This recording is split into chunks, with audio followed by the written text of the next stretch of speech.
Ya, persepsi ini nanti ada beberapa part, ya, ada beberapa part. Hari ini yang bagian pertama atau part 1. Jadi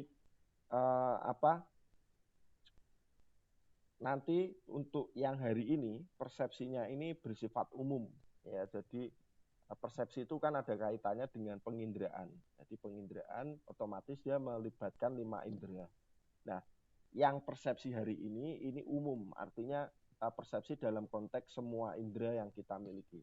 Nah, tapi nanti di bagian kedua dan ketiga nanti kita akan spesifik ke persepsi visual, ya, akan spesifik ke persepsi visual. Nah, kenapa kok hanya visual yang akan kita pelajari dengan lebih detail, ya? Karena kita dari DKV gitu ya, jadi tidak perlu ada persepsi-persepsi yang lainnya yang mungkin itu tidak akan terlalu relevan gitu. Ya, itu gitu ya. Jadi ini part 1 adalah persepsi dalam konteks yang umum. Nah, kita akan mulai dulu dari definisi, ya, dari definisi. Nah, teman-teman, sebelum saya menjelaskan apa itu persepsi, mungkin ada yang mau memberikan pendapat mengenai apa itu persepsi. Nah, silakan kalau ada yang mau berpendapat bisa open mic langsung, ya, untuk mengemukakan pendapatnya. Tidak usah takut salah, ya, karena ini kan hanya untuk respon saja supaya teman-teman tidak satu arah. Mungkin ada yang mau menyampaikan apa itu persepsi menurut pengertian Anda. Silahkan. Ada? Langsung open mic. Persepsi menurut saya Ya. sudut pandang. Sudut pandang. Oke. Ini Mas siapa namanya? Maaf. Khairul Fajri. Oke, Mas Fairul. Khairul ya? Khairul. Khairul. Ya, Mas Ya. Khairul. Oke. Oke. Sudut pandang. Oke, satu keywordnya adalah sudut pandang. Oke, ada lagi yang mau berpendapat? Silakan. Silakan. Langsung open mic. Ada yang mau berpendapat? Jangan lewat chat ya, karena saya nggak buka chat ini. Bukanya slideshow. Silakan. Ada yang mau berpendapat? Ada? Persepsi? Halo? Oke ya. Oke, tidak apa-apa kalau tidak ada. Satu tadi sudut pandang. Oke, ya. Sebetulnya kalau kita ngomong definisi, ya, itu kita biasanya akan memulai dari yang namanya etimologi dulu. Jadi asal kata, ya, asal kata. Jadi awalnya itu dulu definisi ini dari kata apa sih? Nah, itu namanya etimologi. Nah, etimologi dari persepsi itu ternyata awalnya dari bahasa Latin, yaitu perceptio atau percipere. Nah, jadi kalau kita lihat dari etimologinya, ini artinya itu adalah menerima atau mengambil. Ya, nah, sebelum nanti tadi Mas Khairul bilang sudut pandang, ya, itu nanti akan saya bahas. Nah, ada kemiripan di sini. Ya, tapi ini secara etimologi dulu, itu menerima atau mengambil. Ya, jadi kalau misalnya kita menerima sesuatu, itu berarti itu proses awal dari persepsi. Yang diterima itu apa? Yang diterima itu ada yang namanya stimulus atau rangsang. Yang menerima apa? Yang menerima adalah indera. Seperti tadi saya bilang, penginderaan. Ya, misalnya ada yang menyentuh kita dari belakang, menepuk bahu kita. Nah, tepukan ke bahu itu yang kita terima, ya, stimulusnya. Nah, sementara kulit kita yang menerima, ya, itu adalah indera peraba itu tadi. Nah, tapi juga bisa misalnya kita mencium sesuatu, ada bau ayam goreng. Wah, ini ono sing masak ayam goreng kok enak banget kayak ini. Nah, stimulusnya apa? Stimulusnya adalah bau-bauan tadi. Yang menerima apa? Hidung kita sebagai indera penciuman. Gitu. Ya, jadi semua indera itu bisa menerima, tapi juga bisa mengambil. Nah, mengambil itu artinya indera kita secara aktif untuk mencari sesuatu. Itu kan mengambil. Jadi kalau menerima itu pasif, kalau mengambil itu aktif, ya. Misalnya kulit kita ini yang sengaja menyentuh sesuatu, berarti kulit kita ini sedang mengambil sebuah stimulus, gitu. Ya, jadi seperti itu. Nah, mata juga bisa, ya. Mata itu menerima sesuatu, apa sih yang diterima? Visual, ya. Visual itu sebagai stimulus atau rangsang, gitu, ya. Jadi itu adalah secara etimologi. Nah, secara etimologi itu bisa dibilang ini kan adalah versi sederhana dari definisi. Pondasinya, kira-kira seperti itu, ya. Nah, lalu kalau dalam arti luas, nah dalam konteks penglihatan, itu kalau kita melihat sesuatu dan mengartikan. Nah, ini mungkin tadi Mas Khairul tadi kaitannya dengan ini, sudut pandang. Gitu ya. Gitu. Nah, meskipun dalam perkembangannya persepsi itu tidak hanya menggunakan indera penglihatan saja, ya tadi saya sudah jelaskan. Indera yang lain itu juga bisa menerima sesuatu, ya bisa menerima sesuatu, ya mengambil sesuatu, ya mencari respon sesuatu untuk kemudian diterima, ya gitu ya kira-kira seperti itu.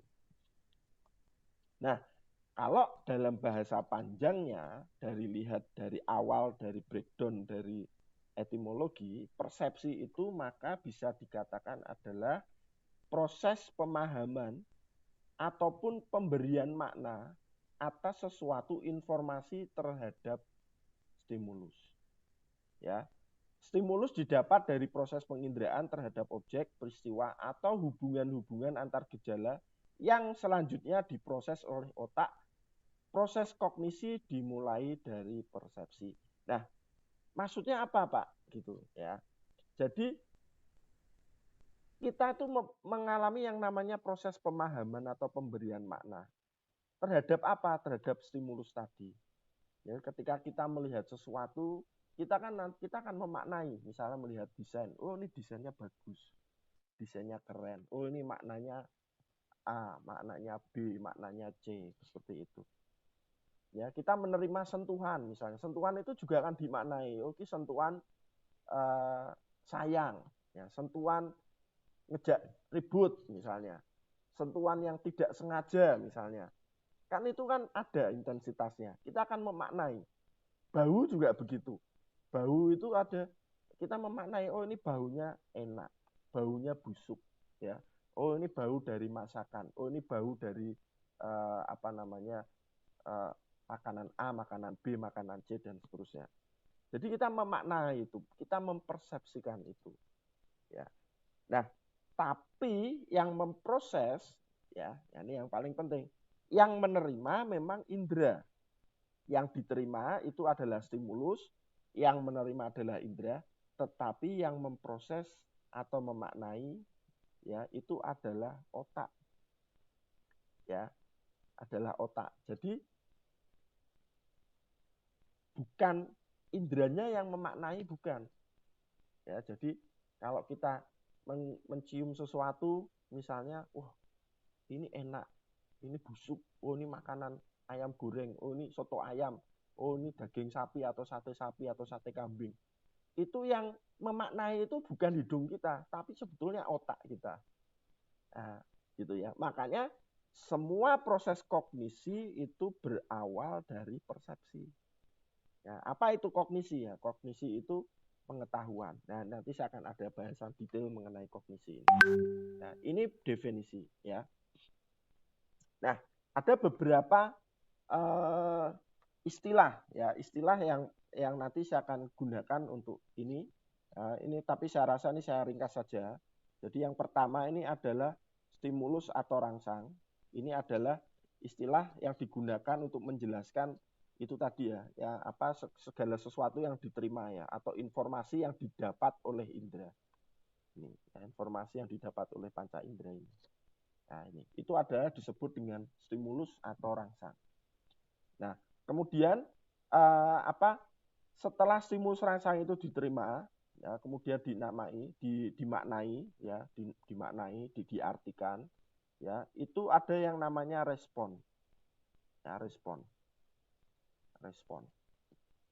Respon itu berarti itu reaksi kita ketika ketika proses memaknai itu setelah selesai kita dapatkan dari menerima stimulus tadi, pasti kita akan merespon, gitu ya. Nah, contoh misalnya itu tadi ada senggolan. Senggolan itu kita maknai, oh ini senggolan tidak sengaja, senggolan misalnya ada teman yang menyapa, atau senggolan yang sengaja menyerang kita, gitu ya. Kita maknai. Kemudian kita akan merespon. Oh, kalau ternyata ini ada senggolan menyapa, kita akan menengok dan menyapa kembali. Hai, itu misalnya. Nah, itu contohnya. Ya. Kemudian kita lanjutkan. Nah, apa itu kognisi? Ya, tadi kan saya sudah menjelaskan bahwa segala proses pengetahuan kita itu ya, atau kognisi ini itu kan berawal dari persepsi. Nah, kita bisa katakan kognisi ini adalah ini ya, proses yang dilakukan untuk memperoleh pengetahuan ya, lewat ini tadi ya, pengetahuan, aktivitas mengingat, menganalisis, memahami, menilai, menalar, membayangkan, dan berbahasa. Ya, jadi kognisi itu bisa diartikan sebagai kecerdasan atau intelijensi atau intelektual. Ya, nah contoh begini. Jadi semua respon yang kita dapatkan itu kan menjadi data. Ya, semua respon yang kita dapatkan itu menjadi data. Ya, misalnya data mengenai bau-bauan tadi. Selama hidup kita pasti pernah namanya mencium berbagai macam masakan. Ya, setiap masakan kemudian kita ingat sebagai data bahwa oh masakan ayam goreng baunya seperti ini, sate seperti ini, makanan B, makanan C, makanan D dan berikutnya itu baunya itu menjadi data. Dan akhirnya data itulah yang menjadi menjadikan kita untuk ini tadi ya, aktivitas mengingat, menganalisis, memahami, menilai, menalar, dan seterusnya, dan akhirnya menjadi yang namanya pengetahuan atau kecerdasan atau intelektual ini. Ya. Data visual itu juga sama. Jadi segala respon yang diterima oleh mata, ya segala sesuatu yang diterima oleh mata itu pasti menjadi data. Setelah melalui aktivitas mengingat, menganalisis, memahami, menilai, menalar, dan membayangkan, itu semua yang pernah kita lihat itu menjadi data. Nah, makanya kalau desainer atau fotografer itu memang sebaiknya memiliki data visual yang baik. Artinya ya sering jalan-jalan, melihat referensi, gitu ya, menonton pameran semacam itu. Itu menjadikan apa, supaya data visualnya semakin banyak. Ya, tentunya data visual itu harus diimbangi dengan ini tadi ya, proses menganalisis, memahami dan seterusnya itu. Nah, itu. Nah, kemarin ada tokoh yang namanya Abraham Maslow ya di psikologi humanistik.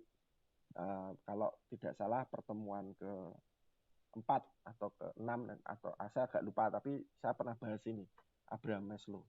Ya, Abraham Maslow itu mengatakan bahwa tingkah laku manusia ya merupakan fungsi dari cara dia memandang. Oleh karena itu, untuk mengubah tingkah lakunya, manusia harus dengan cara mengubah persepsi. Ya. Semoga masih ingat ya.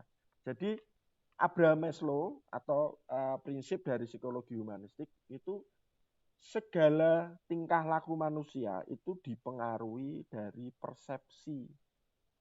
Proses kita memahami sesuatu. Ya. Itu. Nah, makanya ya persepsi tentang uang ya, persepsi tentang uang misalnya itu akan mempengaruhi tingkah laku Anda terhadap uang. Ya. Gitu. Atau suami istri misalnya memiliki anak ya. Persepsi Anda tentang memiliki anak itu akan mempengaruhi perilaku Anda terhadap anak Anda suatu saat nanti. Ya, atau mungkin menjalin hubungan ya, pacaran misalnya. Persepsi Anda tentang pacaran itu akan mempengaruhi perilaku Anda pada saat pacaran nanti, dan seterusnya dan seterusnya. Termasuk perkuliahan, sekolah kuliah, ya. Persepsi Anda terhadap perkuliahan itu mempengaruhi bagaimana Anda bertingkah laku ketika Anda kuliah. Ya, saya sudah pernah contohkan ini, ya. Kuliah itu persepsi orang itu macam-macam. Orang memaknai kuliah itu macam-macam.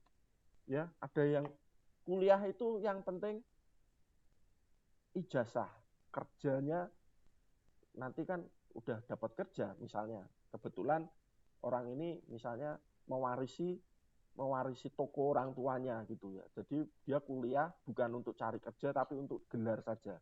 Kan ada orang yang seperti itu. Jadi ilmunya nggak penting, ya terus yang penting ijazahnya karo gelare. Nah, tapi ada yang sebaliknya. Ada juga yang sebaliknya. Ada orang yang menganggap perkuliahan itu, memaknai perkuliahan itu untuk belajar. Ilmu tok, sing penting ilmu. Nilainya malah rak penting. Nilai rak penting, ijazah rak penting. Ada loh yang seperti itu. Jadi yang penting belajar, tapi nek giliran ono tugas, giliran urusan administrasi, giliran misalnya soal persoalan-persoalan ujian atau pendaftaran ulang atau KRS dan lain sebagainya malah diabaikan. Itu ada yang seperti itu.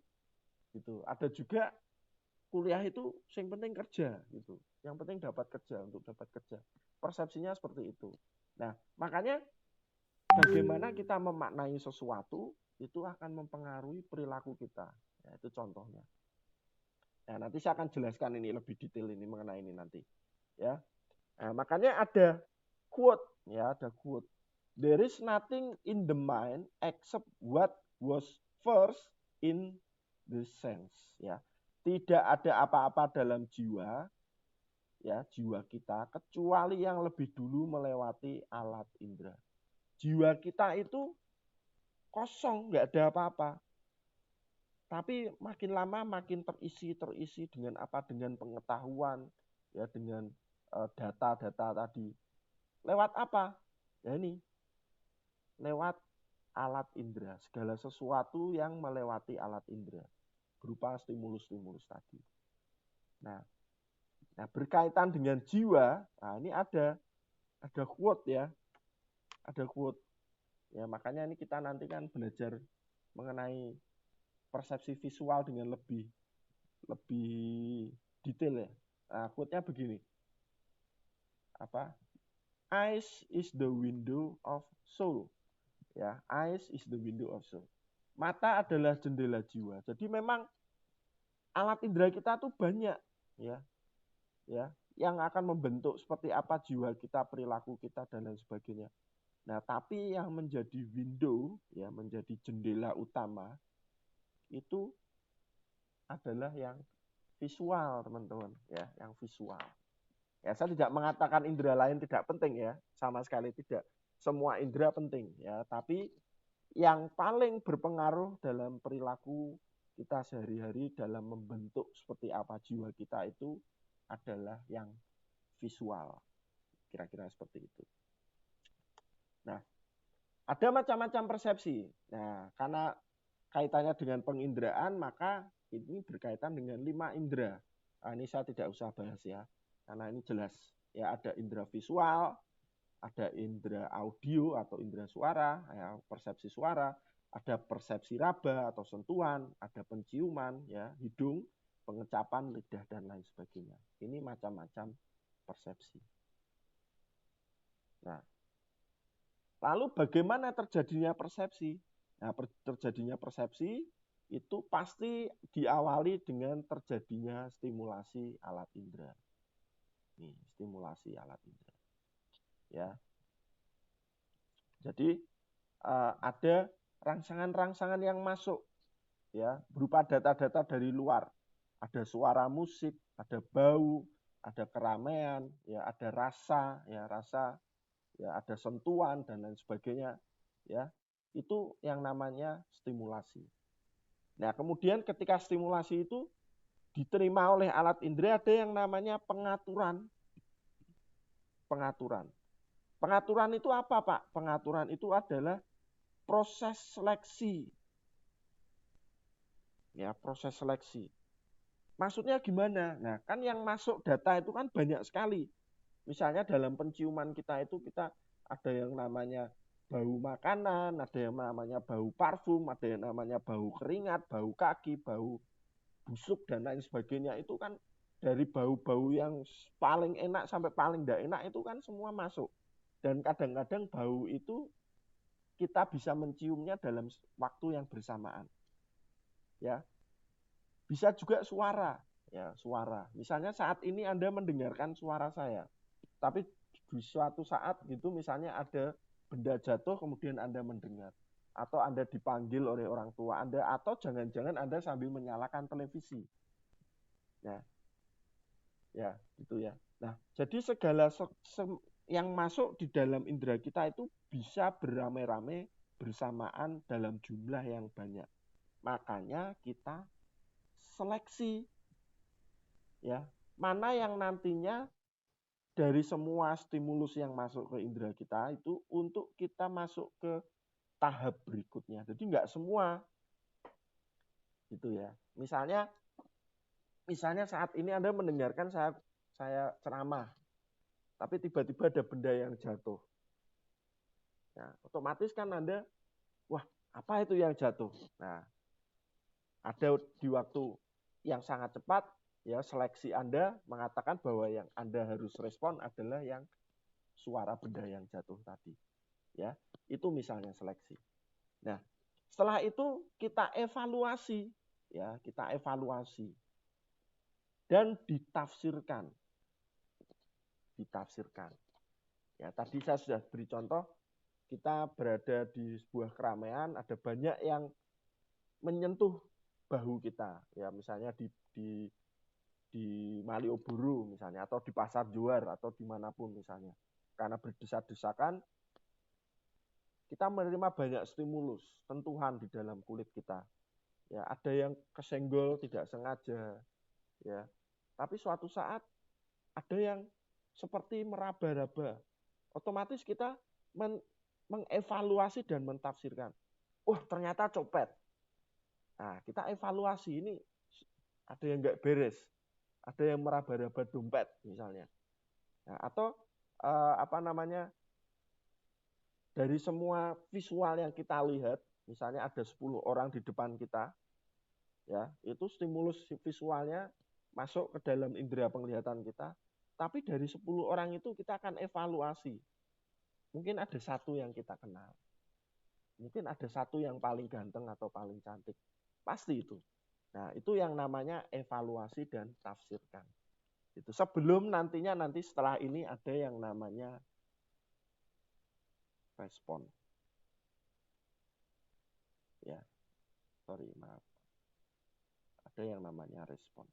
Setelah dievaluasi dan ditafsirkan, itu baru ada yang namanya respon. Nah, tapi ini kalau di persepsi itu berhenti di sini. Ya, berhenti di sini. Gitu. Ya, kalau respon itu sesuatu yang lain lagi. Ya, itu persepsi. Nah, proses seleksi tadi yang saya bilang tadi, proses seleksi dalam persepsi itu ada yang mempengaruhi. Ya, makanya stimulusnya bisa sama, tapi persepsinya berbeda. Ya, maka ada istilah namanya multi persepsi.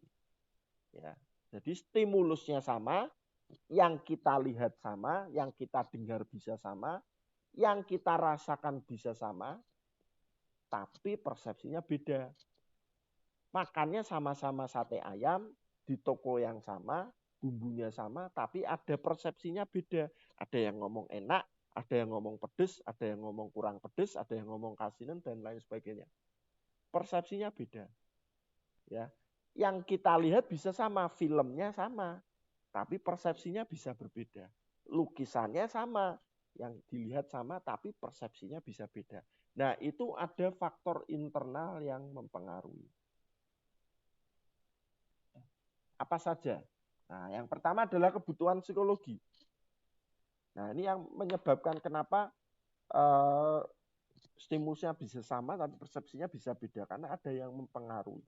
Ya, misalnya kita haus, kita lapar. Ya, kadang-kadang persepsinya beda. Ya, biasanya kalau misalnya nggak lagi puasa, ya kita lihat lihat ada iklan air minum di TV atau di internet, alah biasa. Tapi berhubung kita lagi puasa misalnya, ya lagi haus, lagi lapar, maka bisa berbeda reaksinya. Gitu. Ya. Ketika kita lagi seneng sama orang, kita jatuh cinta sama orang. Kadang-kadang indera visual kita agak terganggu, ya terganggunya bagaimana? Kayak nek bahasa Jawa itu ketok-ketokan gitu ya. Kita kalau kemana-mana kayak melihat orang itu, gitu ya. Kita melihat orang itu, apa-apa kok jadi mukanya kok jadi mirip gitu ya. Mukanya kok jadi mirip. Nah itu kadang-kadang seperti itu. Karena apa? Kebutuhan psikologi tadi. Kita lagi suka sama orang misalnya. Nah latar belakang juga bisa mempengaruhi. Ya, orang berpendidikan tinggi kalau melihat punk, nah, itu sebuah lifestyle. Itu sebuah lifestyle, itu budaya. Nah, sementara kebanyakan orang karena tidak pernah belajar tentang budaya mungkin dia menganggap punk, alah itu penyakit masyarakat, itu preman dan sebagainya. Latar belakangnya beda, persepsinya beda. Ya, tari jaipong ya, tari jaipong. Nah, seniman menganggap itu pertunjukan seni. Ya, sementara ada tokoh agama mungkin menganggap itu sebagai porno aksi. Oh, tidak patut. Nah, apa namanya menggoyang-goyangkan pinggul, bagian tubuhnya terekspos dan lain sebagainya. Porno. Nah, tapi ada yang menganggap oh itu seni, misalnya seperti itu. Nah, karena latar belakangnya berbeda. Pengalaman, ya pengalaman juga mempengaruhi persepsi. Ya, misalnya Anda melewati jalanan, ini kalau di sini saya contohkan di Serondol misalnya, ya di tanjakan Serondol misalnya, pernah jatuh di situ, jadi trauma, wah begitu lewat di situ rasanya, wah takut sekali, pikirannya macam-macam, teringat masa lalu yang buruk, ya jatuh di situ. Tapi ternyata ada orang lain yang justru sebaliknya. Karena apa? Karena pernah jadian di situ misalnya, ya kalau lewat situ rasanya berbunga-bunga, ya rasanya wah romantis dan lain sebagainya karena pengalamannya beda, ya bisa jadi seperti itu, ya itu kepribadian juga akan mempengaruhi, ya jadi ada orang optimis menganggap misalnya ini krisis COVID-19 ini otomatis persepsinya akan berbeda dengan orang pesimistis. Ya ini masalah kepribadian ini panjang kalau saya jelaskan ya, tapi pasti berbeda menanggapi sesuatu. Nah, kemudian kepercayaan, ya apa yang kita yakini, ya keyakinan kita, agama kita juga akan mempengaruhi persepsi. Contoh hari raya Nyepi di Jawa karena di sini mungkin populasinya orang Hindu tidak sebanyak di Bali. Hari raya Nyepi kita malah dolan, kita kemana ke liburan kemana gitu ya, kita malah beraktivitas gitu. Tapi kalau di Bali ya persepsinya beda, di sana Nyepi itu harus di rumah, ya nyepi. Bahkan ada orang-orang tertentu di Bali kalau nyepi itu ngomong aja nggak mau, jangankan keluar rumah beraktivitas, ngomong aja nggak mau, gitu ya, semedi, benar-benar semedi. Itu ada, jadi saking sakralnya, ya itu persepsinya bisa berbeda. Nah ini ya, jadi ada faktor internal yang mempengaruhi seleksi persepsi. Nah kemudian kalau ada internal pasti juga ada eksternal. Nah apa itu yang mempengaruhi faktor eksternal? Ya, saya nggak akan bahas dengan detail ini ya. Misalnya intensitas, ya. Jadi ada sesuatu yang intensitas ya berulang-ulang ditayangkan, berulang-ulang muncul, nah, otomatis itu akan mempengaruhi seleksi persepsi. Ukuran, ya sesuatu yang ukurannya besar kelihatan gitu, nah, otomatis akan mempengaruhi. Sesuatu yang unik, ya atau kontras berbeda, itu juga akan mempengaruhi, ya sesuatu yang bergerak ya dibandingkan sesuatu yang tidak bergerak, pasti yang bergerak itu akan lebih mudah dalam seleksi persepsi. Nah lalu ada kebaharuan, ya sesuatu yang baru itu juga akan lebih banyak diperhatikan daripada yang lama. Nah, kemudian terakhir ya, apa fungsi persepsi? Nah, seperti saya bilang tadi bahwa persepsi itu akan dikenali sebagai objek data. Makanya fungsi persepsi adalah yang pertama disebut dengan adalah proses pengenalan atau mengenali objek data. Ya, segala data yang masuk ke otak kita itu nanti akan membentuk kita, memberi kita yang namanya pengetahuan. Ya, itu data, objek data. Nah, kemudian dari sekian banyak data, ada fungsi berikutnya yaitu fungsi penempatan atau lokalisasi atau pengorganisasian data.